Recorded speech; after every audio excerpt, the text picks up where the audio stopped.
ಅಣ್ಣ ಈಗ ಬಂದೇನ ಕಾರ್ತಿವರ ಅರ್ಜುನ್ ಈಗ ಬಂದಿರ್ತಾವೆ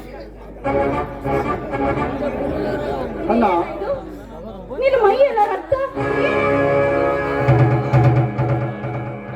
ಅಣ್ಣ, ಗಾಬರಿ ಪಡುವಂತ ವಿಷಯವೇನು ಇಲ್ಲ ಅಣ್ಣ. ಅದು ನಾನು ಸಾಮಾನ್ಯವಾಗಿ ರಸ್ತೆಯಲ್ಲಿ ಬರುವಾಗ ಒಬ್ಬ ದೇಶದ್ರೋಹಿ ನಮ್ಮ ಕೆಂಪು ಬಾವುಟದ ಕೋಟೆಗೆ ಗುಂಡಿಕ್ಕಲು ಪ್ರಯತ್ನಿಸುತ್ತಿದ್ದ. ಅದನ್ನು ಸದೆ ಬಡಿಯಬೇಕಾದರೆ ಅವನಿಗೂ ನನಗೂ ಕ್ಷಣಿಕ ಒಡೆದಾಟವಾಯಿತು. ಅದರ ಪ್ರತಿಫಲವೇ ಇದು ಅಲ್ಲ.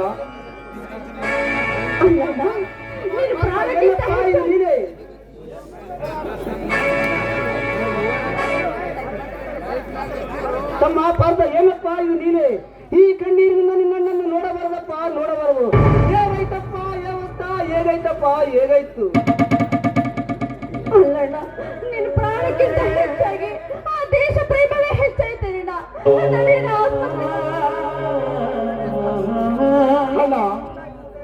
ಹಣ ಈ ಭೂತಾಯಿಯ ಉದಾಹರಣೆ ನಡೆಸಿದ ನಮಗೆ ಈ ತಾಯಿಗೆ ಅನ್ಯಾಯ ಬಗೆಯುವ ಆ ದುಷ್ಟಚಾರಿಗಳಿಗೆ ತಕ್ಕ ಪಾಠ ಕಲಿಸಿ ಈ ಭೂತಾಯಿಯ ಋಣ ತೀರಿಸುತ್ತೇನೆ, ಋಣ ತೀರಿಸುತ್ತೇನೆ. ರಣರಂಗಕ್ಕೆ ಬಂದು ಯುದ್ಧ ಸಾರಿದರೆ ಅವರಿಗೆ ಸಡ್ಡು ಒಡೆದು ಹಕ್ಕಿಲ್ಲದೆ ನುಗ್ಗಿ ಒಟ್ಟಿ ಎದ್ದು ನಿಲ್ಲುತ್ತಾರಣ್ಣ ಈ ಪಾರ್ಥ.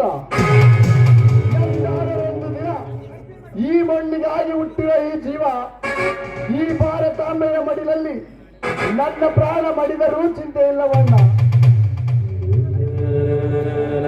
ಮುಂದಿಟ್ಟ ಹೆಜ್ಜೆಯಿಂದ ಹೆಜ್ಜೆ ಹಾಕುವ ಮಾತೇ ಇಲ್ಲವಣ್ಣ ಈ ನಿನ್ನ ತಮ್ಮ ಪಾರ್ಥ.